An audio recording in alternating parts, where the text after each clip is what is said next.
Adani company खोथाखौथ' मा बुंबावनो बेथ' बिराद गिदिर इस्यु जानानै थांबाय दा थाङै थुङै बेखौसो नुनाय जादों रुलिं पार्टी भार्सास बिरोधी पार्टी थिग बिदिसो नुनाय जादों आरो खिन्थु बाथ्राया बे नङा आसलते बे ओनसोलनि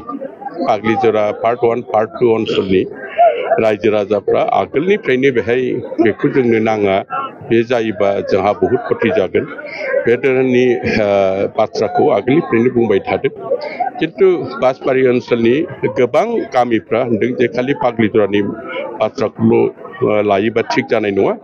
गतिके माखासेया बे जिनिसखौ जाजानायखौबो लुबैदोंमोन दा बे थाङै थुङै दिनैसिमाव मोनसे मोजां डेभेलपमेन्ट फैदों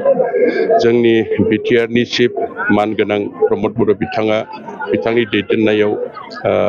क'क्राझार जिल्ला प्रशासन माने डिसि आरो लोगोआव एसपि आरो आदानि ग्रुपनि जाय खामानि मावगोन बे इपिडिसिएलनि सिभिल एसडिअ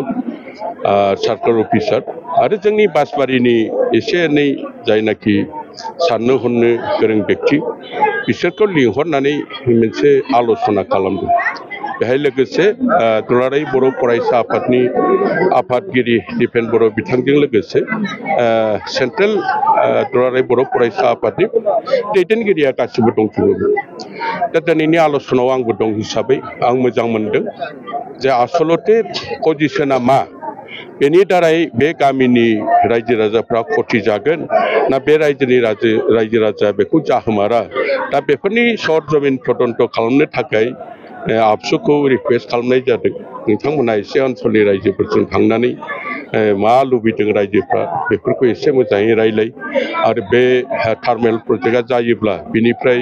बेसेबां लाब जागोन बेसेबां खथि जागोन बेफोरनि सम्पर्कखौबो रायजोफोरजों एसे रायलाय ओरैबायदि मोनसे बिथोन दिनै होनाय जादों बिटिआर चिफनिफ्राय